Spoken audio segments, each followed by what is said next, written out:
जय राधा माधव कुंज बिहारी जय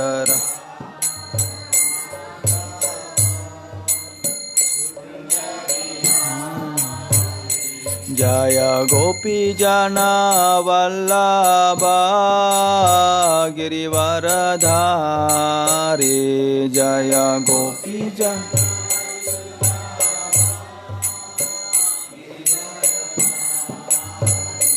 जय गोपी जना वल्लभ गिरिवरधारी जय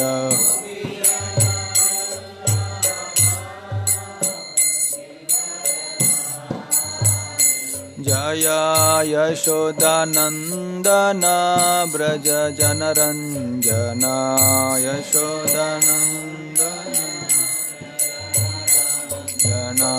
यशोदानंदन ब्रज जनरंजन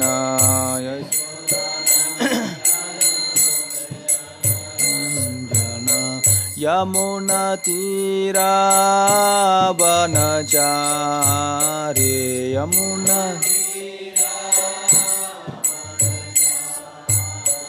यमुना तीरा वनचारी यमुना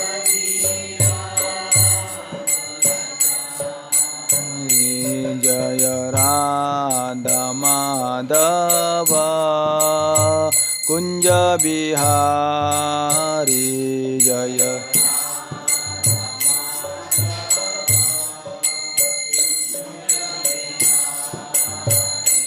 जय गोपी जन वल्लभ गिरिवरधारी जय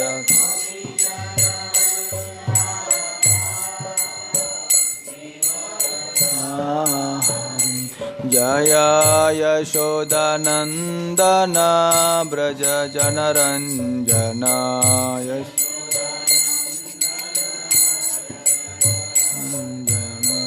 यमुना तीरा वनचारी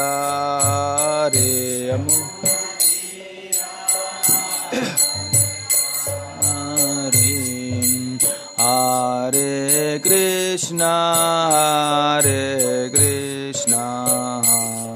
Krishna Krishna Hare Hare Hare Ram Ram Ram Hare Hare Hare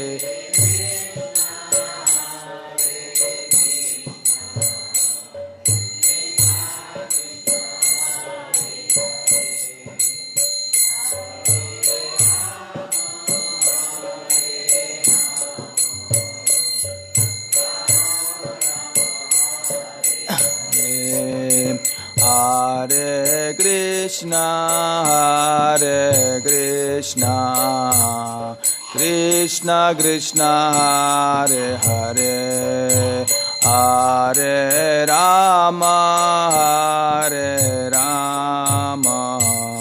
Rama Rama Hare Hare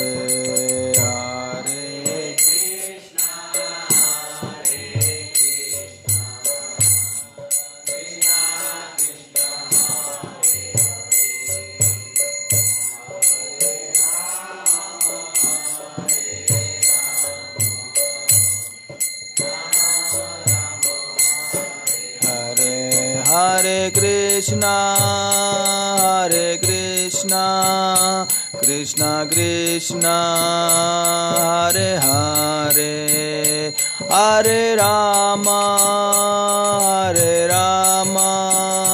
Rama Rama Hare Hare Hare Krishna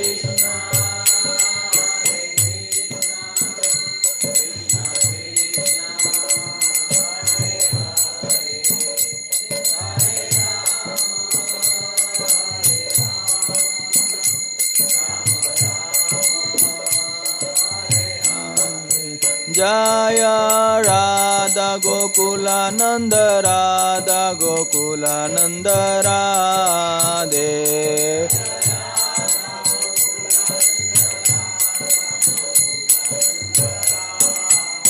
जय जगन्नाथ जगन्नाथ बलदेवा जय सुभद्रा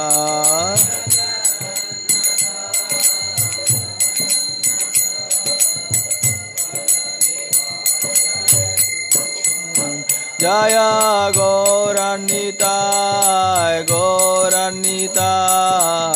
गौरान्विताय जय गौरान्विताय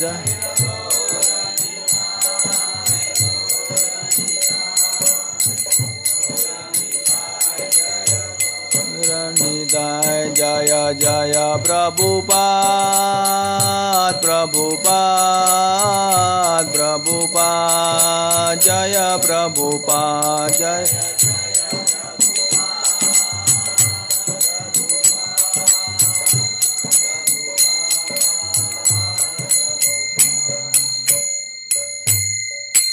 श्री हरिनाम संकीर्तन की जय। जगत गुरु श्री प्रभुपाद की ग्रंथराज श्रीमद् भागवतम की निताय गौर प्रेमानंदे।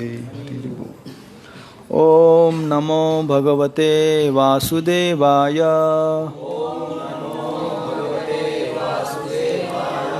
ओम नमो भगवते वासुदेवाय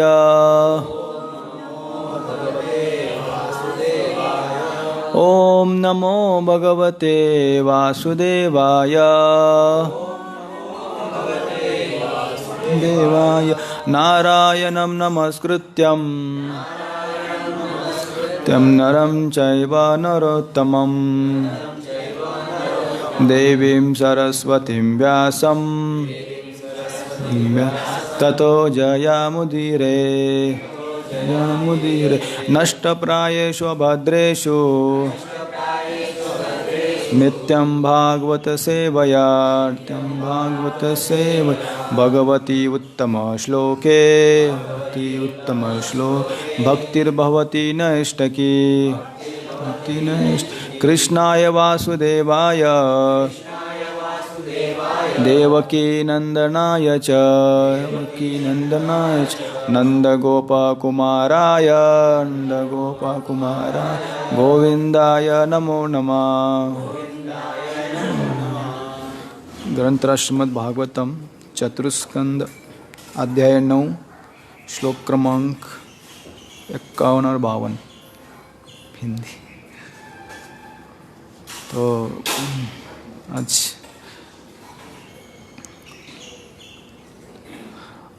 अभ्यार्चितस्त्वया नूनं भगवान् प्रणतार्तिहा यदनुध्यायिनो धीरा मृत्युं जिघ्रो सुदुर्जयम् अभ्यार्चितस्त्वया नूनं भगवान् प्रणतार्तिहा यदनुध्यायिनो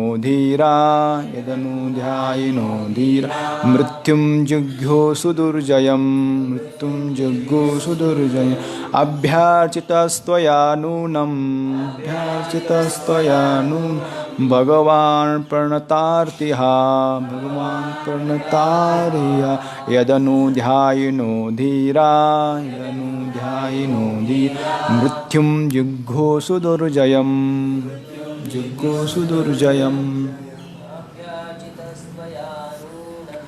अभ्यार्चितस्त्वया नूनं भगवान् प्रणतार्तिहा यदनुध्यायिनो धीरा मृत्युं जिघ्रो सुदुर्जयम् अभ्यार्चितस्त्वया भगवान् प्रणतार्तिहा यदनुध्यायिनो धीरा ध्यानो धीरा मृत्युं दुर्जयम्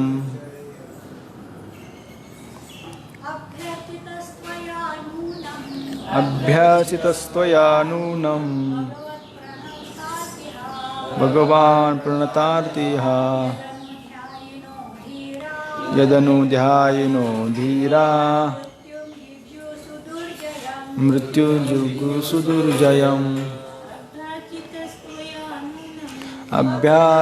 अभ्यार्चितनूनं भगवान् प्रणतार्तिः यदनुध्यायिनो धीरा मृत्युजुगुसुदुर्जयम् अभ्यार्चितः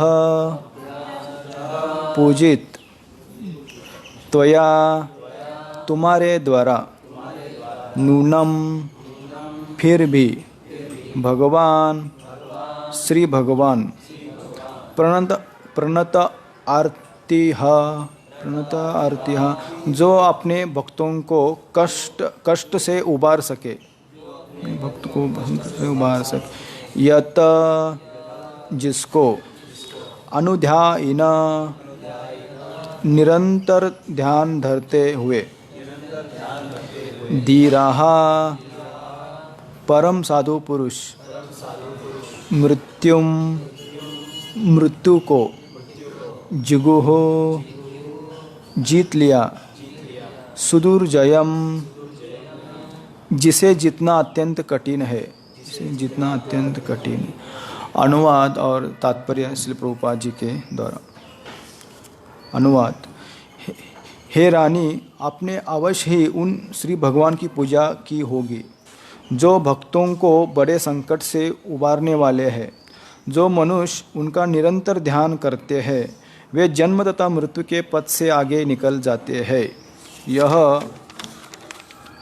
यह सिद्धि प्राप्त करना अत्यंत कठिन है तात्पर्य रानी सुनीति ने तो ध्रुव को खोया हुआ समझ लिया था किंतु उनकी अनुपस्थिति में वह लगातार श्री भगवान का ध्यान करती रही जो भक्तों को समस्त संकटों से उबारने वाले हैं घर से दूर रहकर ध्रुव महाराज ही ने कठिन तपस्या नहीं की वरन घर पर रहकर उनकी माता भी उनकी रक्षा और कल्याण के लिए निरंतर भगवान से प्रार्थना करती थी दूसरे शब्दों में माता तथा पुत्र दोनों ही भगवान की पूजा करते थे और दोनों को परमेश्वर का परम आशीर्वाद प्राप्त हो सका सुदुर्जयम शब्द विशेषण की तरह प्रयुक्त है जिसका अर्थ है कि मृत्यु को कोई जीत नहीं सकता जब ध्रुव महाराज घर से बाहर थे तो उनके पिता ने उन्हें मृत समझ लिया था सामान्य रूप से यदि किसी राजा का 5 वर्ष का पुत्र और वह भी घर से दूर जंगल में हो तो उसे मृत समझ लिया जाएगा किंतु श्री भगवान की कृपा से वह न तो केवल सुरक्षित था वरन उसे परम सिद्धि का वरदान भी प्राप्त हुआ था ओम अज्ञानतिमिरन्धस्य ज्ञानाञ्जनशलाकया चक्षुरुन्मिलितं येन तस्मै श्रीगुरुवे नमः श्रीचैतन्यमनोभीष्टं स्थापितं येन भूतले स्वयं रूपा गदा मह्यं ददाति सोपदान्तिकम् वन्देऽहं श्रीगुरो श्रीयुतपदकमलं श्रीगुरुं वैष्णवां च श्रीरूपं सागरजातं सहगण रघुनाथामृतं तं सजीवं साद्वैतं सावधूतं परिजनसहितं कृष्णचैतन्यदेवं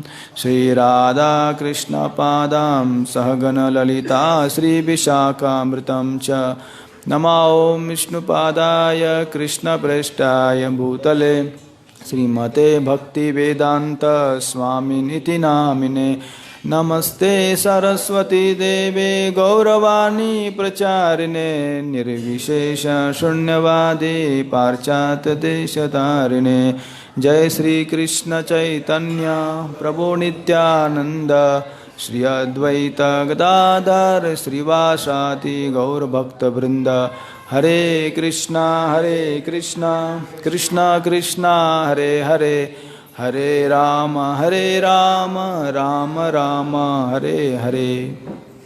हरे कृष्णा। सभी भक्तों का इस भागवत कक्षा में स्वागत है, हार्दिक स्वागत है। हरे कृष्ण। तो अध्याय का नाम है ध्रुव महाराज का घर लौटना। तो कई श्लोकों से सुनते आ रहे हैं कि किस तरह ध्रुव महाराज घर वापस आते हैं।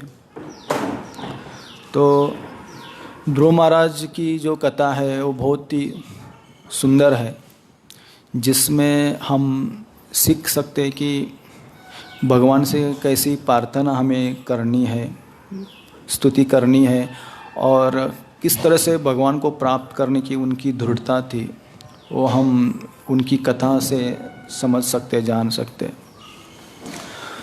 तो ध्रुव महाराज जब जंगल जाते हैं तब भगवान को प्राप्त करने के लिए, तो जंगल में जाते हैं तो वहाँ मतलब नारद मुनि से भेंट होती है। हमने सुना भी है कि फिर नारद मुनि उनकी परीक्षा लेते हैं, फिर उनको उपदेश देते हैं कि किस तरह से भगवान को प्राप्त किया जा सकता है, प्रसन्न किया जा सकता है, भगवान प्रकट हो सकते हैं। तो उसी प्रकार हमें भी हम देखते हैं आध्यात्मिक जीवन में गुरु स्वीकार करना बहुत ही आवश्यक है। गुरु स्वीकार करके उनके उपदेश के अनुसार हम चलते हैं तो भगवान हमारे सामने प्रकट हो जाते हैं।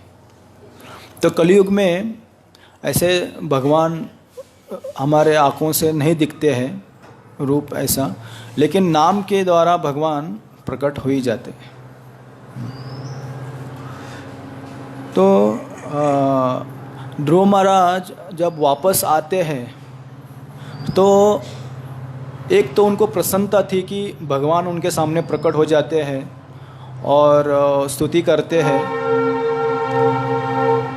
लेकिन फिर भी उनको थोड़ा दुख होता है कि मैंने बहुत ही भौतिक इच्छा लेकर गए थे उनके पास, मैंने कांच का टुकड़ा मांगा उनके पास, कहाँ हीरा और कहाँ कांच, ऐसा उनको ऐसा मन में लग रहा था। फिर आते समय वो मतलब प्रायश्चित करते हुए आते हैं, पश्चाताप करते हुए कि मैं बहुत ही भौतिक वस्तु मांग लिया उनके पास, ऐसे मन में सोचते हुए वो आते हैं और विलाप ऐसा वो करते रहते। तो भगवान से हमें क्या मांगना है ये हमें पता होना चाहिए कि कौन सी वस्तु हमें उनके पास प्रार्थना में मांगनी चाहिए, जिससे कि हम भक्ति में प्रगति कर सकते हैं, है ना।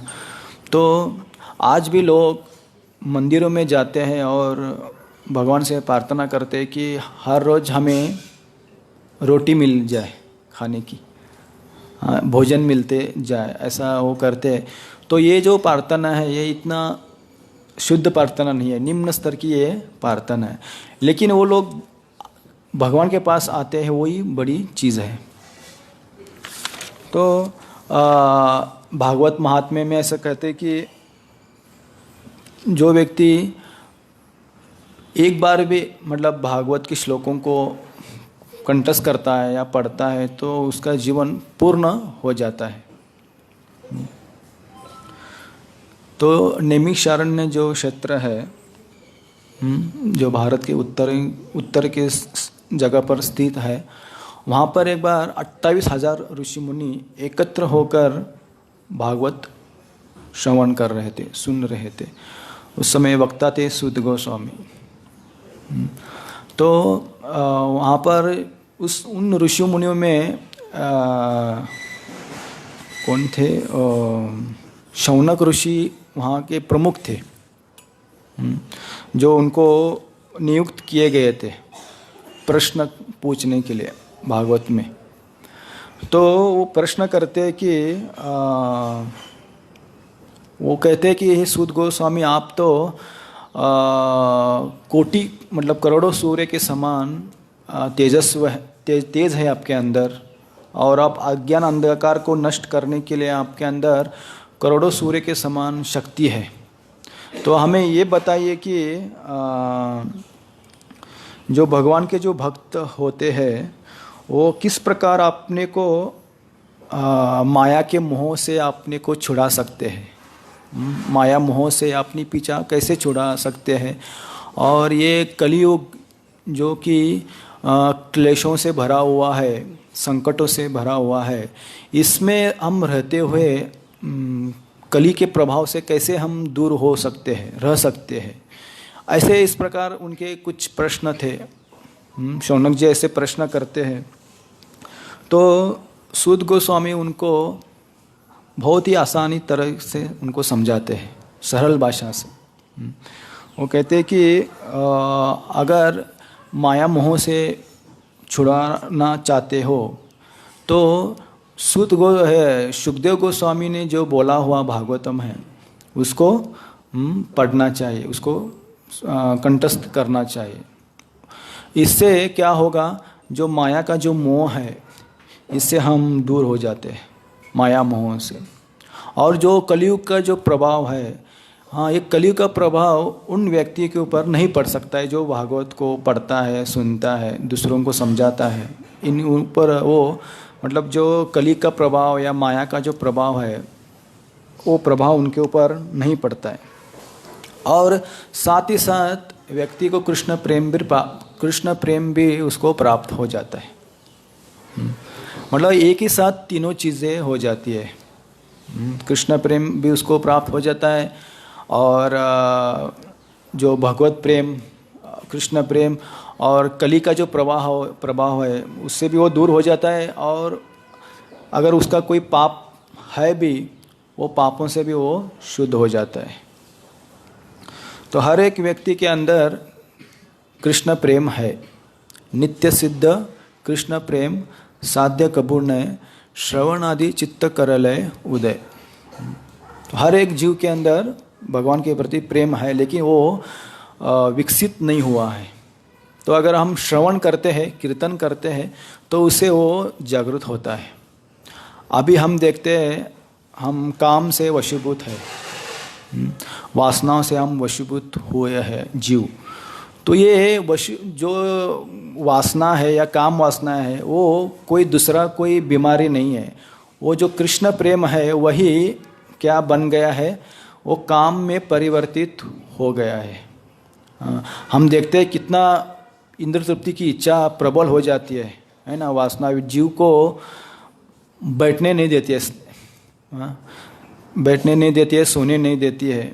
इतनी ये मतलब ये वासना इतना जीव के अंदर प्रेरित करता है तृप्त करने के लिए।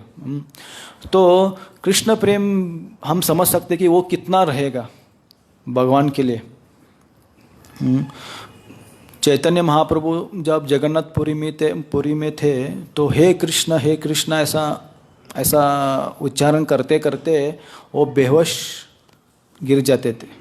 हाँ, कृष्ण कृष्ण। और एक बार तो वो समुद्र में ही गिरे रहते हैं, वो उनको लगता है यमुना है ऐसा। मतलब भगवत प्रेम में वो इतने उन्मत्त हो गए थे कि वो भूल गए थे भौतिक जगत। तो ये प्रेम है कृष्ण प्रेम।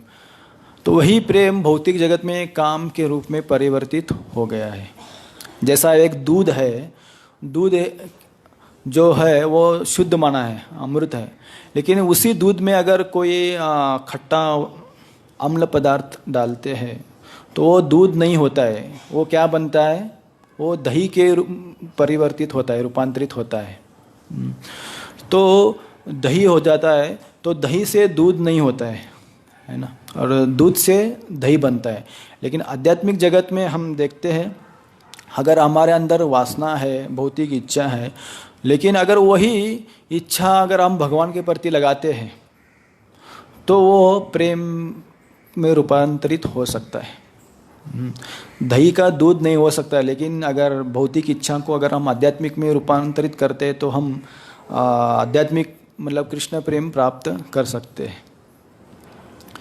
तो यहाँ पर वहाँ के जो लोग रहते हैं, वो लोग जो उनकी माता है सुनीति, उनको समझाते कि आपने आपने पूर्व जन्म में बहुत ही सुकृत किया होगा, पुण्य कर्म किया होगा, क्योंकि आपको ऐसा संतान पुत्र प्राप्त हो गया है। किसी को भी ऐसे ही पुत्र मुझे भक्त संतान प्राप्त नहीं होते हैं। उस माता ने अपने कुछ तो तपस्या किया होगा, पुण्य कर्म किया होगा, इसके कारण उनको अच्छे क्या होता है, संतान प्राप्त होती है। तो ऐसे उन जो स्त्रियाँ है वो कहती है आपने बहुत ही कुछ पुण्य किया होगा, जो भक्तों को बड़े संकट से उबारने वाले हैं, उसकी पूजा करने जो मनुष्य निरंतर उनका ध्यान करते हुए जन्म तथा मृत्यु के पथ से आगे निकल जाते हैं। तो भगवान जो है भक्तों को जो भी संकट आता है, उन संकटों से उनकी रक्षा करते हैं। और हाँ, संकट जो आता है तो भक्त कभी प्रार्थना नहीं करता है भगवान के लिए कि मैं बहुत ही संकट में हूँ, मेरी आप रक्षा करो। हम देखते हैं कि भागवत में गजेंद्र मोक्ष की कथा में गजेंद्र जब अपनी पत्नी, पुत्र, उसके मित्र के साथ वो घूमने के लिए जब जाता है त्रिकुट पर्वत में, तो वहाँ पर वो इंद्र तृप्ति को बहुत करता रहता है, विलास में, इंद्रिय सुख में लगा हुआ रहता है। और जब वो जब जल में क्रीड़ा करते हैं, नहाते हैं, उस समय वहाँ जो मगर रहता है उसको क्रोध आ जाता है कि यहाँ पर कौन व्यक्ति जीव आया है। तो उसके पैरों को वो पकड़ लेता है। और मगर जो होता है वो पानी के अंदर भी रहता है और ज़मीन के ऊपर भी वो जीवित रहता है। तो पानी में रहते हुए हाथी का जब पैरों को पकड़ता है तो उसको अपनी शक्ति से वो प्रयास करता है अपनी रक्षा करने के लिए, लेकिन वो उसकी शक्ति कम पड़ती है। 1000 साल तक वो युद्ध चलता है दोनों के बीच। कभी मगर जीतता है और कभी हाथी जीत होती रहती है। मगर पानी में उसको लेने का प्रयास करता है और हाथी उसको ज़मीन के ऊपर ले जाने के लिए प्रयास करता है। उसकी शक्ति वहाँ ज़मीन के ऊपर होती है इसलिए। तो अंत में क्या होता है कि जो मगर रहता है उसकी शक्ति बढ़ती है और गजेंद्र जो रहता है वो देखता है कि उसके जो मित्र है उसको पुकारता है कि आप आओ मेरी रक्षा करने के लिए, लेकिन कोई भी नहीं आते। फिर सोचता है अपने पुत्रों को बुलाता है, वो भी नहीं आते संकट के समय। फिर सोचता है ये लोग नहीं आ रहे तो मेरी पत्नियाँ क्या मुझे बचा सकती है, तो कोई नहीं बचा सकता है। इसलिए फिर वो ध्यान करता है, किसका? भगवान का ध्यान करता है, लेकिन इसलिए नहीं कि मैं संकट में हूँ और मेरी रक्षा करने के लिए आप भगवान आओ मेरी रक्षा करो, इसलिए प्रार्थना नहीं करता है। वो उसके पूर्व जन्म में उन्होंने जो भक्ति की हुई रहती है, जो श्लोकों को उच्चारण किया रहता है, उसी श्लोकों को वो उच्चारण करते हैं कि भगवान आप सौराट है, भक्तों की रक्षा करने वाले हैं, आप सबके कारणों के कारण आप है, लेकिन आप का कोई कारण नहीं है। इस तरह से उनके कुछ प्रार्थना है श्लोकों में। तो ऐसे प्रार्थना करते हुए भगवान वहाँ पर उपस्थित हो जाते हैं। वैकुंठ धाम से भगवान आते हैं और जो मगर है उसकी हत्या करते हैं और गजेंद्र को मोक्ष यानी कि अपने धाम को ले जाते हैं। तो ऐसे भगवान संकट के समय आ जाते हैं और रक्षा करते हैं। हम देखते हैं अम्बरीश महाराज की कथा, जो महाराज कहते आ रहे हैं कि अम्बरीश महाराज भगवान के भक्त थे, सरल और सिंपल थे, भगवान की सेवा वो करते थे। लेकिन जब दुर्वासा मुनि उनके महल में आ जाते हैं घर में। तो देखिए गलती किसकी होती है। तो दुर्वासा मुनि कहते कि मैं स्नान करके आता हूँ और इसके बाद आपके घर में मैं भोजन स्वीकार करूँगा।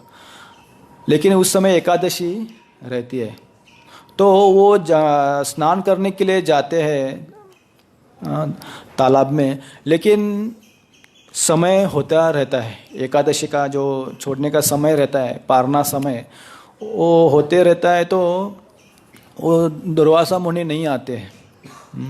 तो महाराज सोचते कि अभी नहीं आ रहे, तो अन्न तो नहीं तो जल तो खा के, जल को स्वीकार करके पारना मतलब समय तोड़ेंगे, ऐसा सोच के वो जल थोड़ा सा लेते हैं। तो ऐसा देखा जाए तो गलती दुर्वासा मुनि की है। हाँ, वो नहीं आते हैं जल्दी। लेकिन दुर्वासा मुनि को लगता है कि ये कैसे भक्त है, मैं आने के पहले उन्होंने अन्न स्वीकार किया, ऐसे सोच के वो एक राक्षस को उत्पन्न कराते, उनको मारने के लिए भी वो तैयार हो जाते हैं। तो ऐसा प्रभुपाद जी एक तात्पर्य में लिखते हैं कि दुर्वासा मुनि योगी थे लेकिन भक्त नहीं थे, इसलिए उनको अपनी इंद्रियों के ऊपर वश करना उनको नहीं हो पाया। तो भक्त जो होते हैं वो भगवान की भक्ति में लगने के कारण उनकी इंद्रियां वश में हो, मतलब उनको करना आसान हो जाता है, संयमित करना। लेकिन जो योगी लोग रहते हैं उनको बहुत ही कठिन हो जाता है इंद्रियों को संयमित करने के लिए। तो ऐसे जब संकट में थे तो भगवान का सुदर्शन चक्र आ जाता है उनकी रक्षा करने के लिए, और जो राक्षस उन्होंने उत्पन्न किया था उसका वध कर देते हैं, और वही सुदर्शन चक्र दुर्वासा मुनि के पीछे लग जाता है। तो अपनी रक्षा करने के लिए बहुत ऐसा देवताओं के पास वो जाते हैं, अपने पिता मतलब शिव जी के पास जाते हैं, ब्रह्मा जी के पास जाते हैं, तो कोई भी उसकी रक्षा नहीं करते। हाँ, तो शिव जी कहते हैं कि आप मेरे अंश अवतार हो, लेकिन ये सुदर्शन चक्र मेरा अस्त्र नहीं है, ये भगवान विष्णु का है, आप भगवान विष्णु की ही शरण में जाना होगा। तो भगवान विष्णु के पास दुर्वासा मुनि जाते हैं। तो इस प्रकार वहाँ जाने पर वो संकट से बच जाते हैं। ब्रज वृंदावन में भी हम देखते कि कई ऐसे संकट वहाँ पर आते थे ब्रजवासियों के ऊपर, लेकिन इतना संकट आने पर भी उनका चिंतन कम नहीं हुआ भगवान के प्रति, उनका संकट और ज़्यादा तीव्र बनता था, होता था उनका। तो जो मनुष्य उनका निरंतर ध्यान करते हैं वे जन्म तथा मृत्यु के पथ से आगे निकल जाते हैं। तो वो जो माताएं रहते हैं वो कहते हैं कि जो भी मनुष्य उनका ध्यान करता है तो वो जन्म मृत्यु के चक्कर से मुक्त हो जाता है। तो जीव जो है उसका संकट क्या है या उसका दुख क्या है, जन्म मृत्यु जरा व्याधि दुख दोषानु दर्शनम। भगवान गीता में कहते हैं कि जीव का दुख जो है वो यही है, चार, जन्म लेना, मरना, क्योंकि जीव का तो जन्म होता ही नहीं, उसकी मृत्यु होती ही नहीं, उसको व्याधि होती ही नहीं, वो तो वृद्ध होता ही नहीं, लेकिन फिर भी उसको क्यों ऐसे कष्ट उसको एक के बाद एक उसको प्राप्त हो जा रहे हैं। क्या नैनम छिंदंती शस्त्राणी, भगवद गीता में भगवान ऐसे कुछ श्लोकों में कहते हैं कि जो जीव है, आत्मा है, वो कभी जन्म नहीं लेता है, उसकी मृत्यु नहीं होती है, वो जन्म लेगा और जन्म लेने वाला है, ऐसा भी नहीं है। लेकिन फिर भी ऐसा क्यों बारंबार उसको एक के बाद एक शरीर उसको लेना पड़ रहा है। तो ये कष्ट है जीव का। तो ये कष्ट से अगर मुक्त होना है तो हमें तीव्रता से भक्ति करनी चाहिए कि इसी जन्म में हमें भगवत धाम जाना है, ऐसा हम इच्छा करनी चाहिए। क्यों दोबारा जन्म लेके फिर भक्ति करके जाएंगे। तो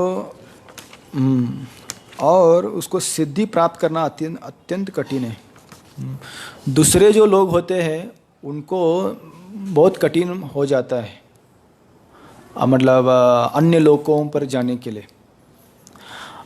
अगर कोई जीव अगर उसने पाप कर्म किया है और पापों के बारे में अगर दूसरों को बताता है कि मैंने ये पाप कर्म किया है, ये गलत काम किया है, ऐसा वो अगर दूसरों को कहता है तो वो पापों से दूर हो जाता है, मुक्त हो जाता है। अगर वो पुण्य के बारे में भी अगर दूसरों को कहता है कि मैंने इतना पुण्य किया, इतना पुण्य किया, इतना पुण्य किया है, तो वो क्या हो जाता है, वो कहने से उसका पुण्य भी क्षीण हो जाता है, तो वो स्वर्ग में नहीं जा सकता है। तो उनके जो पिता है उत्तानपाद, वो सोचते कि ध्रुव जंगल में गया है, अभी पता नहीं वो वापस आएगा या नहीं आएगा। छोटा बालक था 5 साल का। हाँ, तो कोई भी व्यक्ति यही सोचता है कि हो गया होगा, देहांत हो चुका होगा, है ना, मृत्यु हो गई होगी, इस प्रकार वो सोच रहे थे।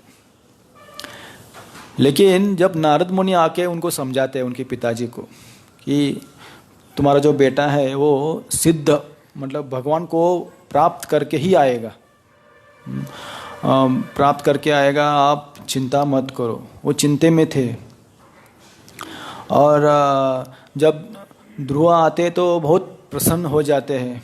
उनकी जो सौतेली माँ है वो भी प्रसन्न हो जाती है, सुरुचि, सुनीति और अन्य लोग भी प्रसन्न हो जाते हैं कि ये छोटे बालक ने भगवान को प्राप्त करके आया है, भगवान से आशीर्वाद प्राप्त करके आया है।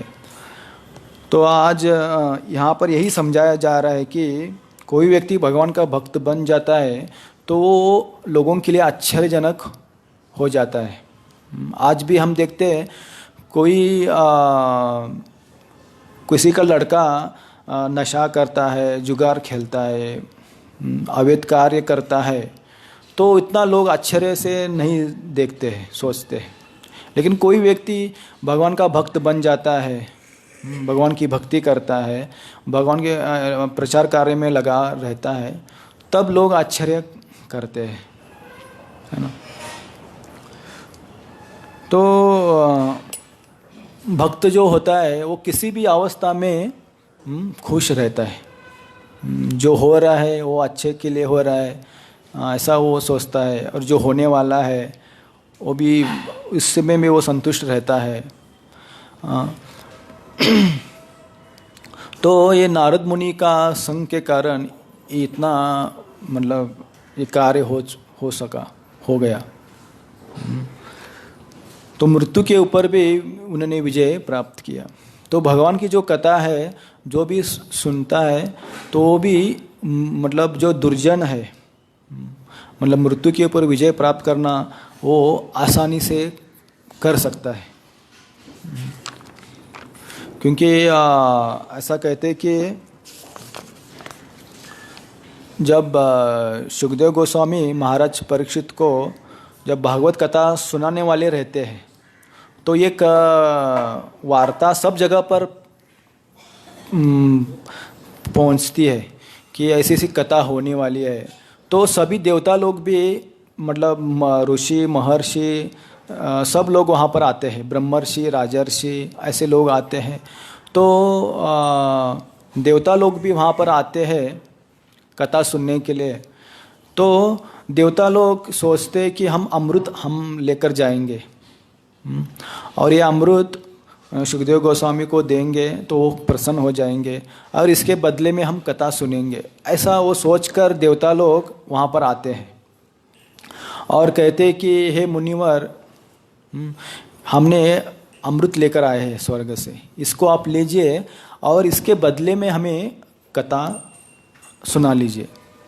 वो क्या करते हैं, अपराध करते हैं देवता लोग कथा के प्रति। वो लोग इसकी बराबर करते हैं कि स्वर्ग का अमृत और ये कथा, कृष्ण कथा अमृत दोनों एक है, ऐसा वो समझते हैं। तो सुखदेव गोस्वामी क्रोधित हो जाते हैं कि कहाँ कांच और कहाँ हीरा।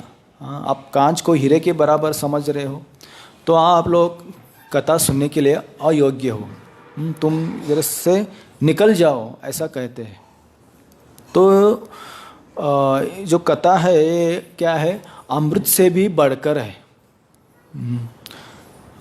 स्वर्ग में जो अमृत है वो क्या करता है, ज़्यादा करके व्यक्ति की आयु को बढ़ाता है और उसको कुछ बीमारी रोग से बचाता है। लेकिन वो असली मतलब जन्म मृत्यु का जो चक्कर है, इससे उसको छुटकारा नहीं पाता है वो अमृत से। लेकिन जो कथामृत है, भक्ति श्रवण जो करते हैं भगवान के बारे में, ये जो अमृत है, ये अमृत हमें क्या करता है, शाश्वत, यानी कि जीव को कृष्ण प्रेम उसको मिलता है और अंत में वो शाश्वत भगवत धाम को जाता है, जहाँ से उसको वापस नहीं आना पड़ता है। तो ये ध्रुव ने प्राप्त किया, ऐसा सब लोग सोच रहे थे, ऐसा ये व्यक्ति महान है।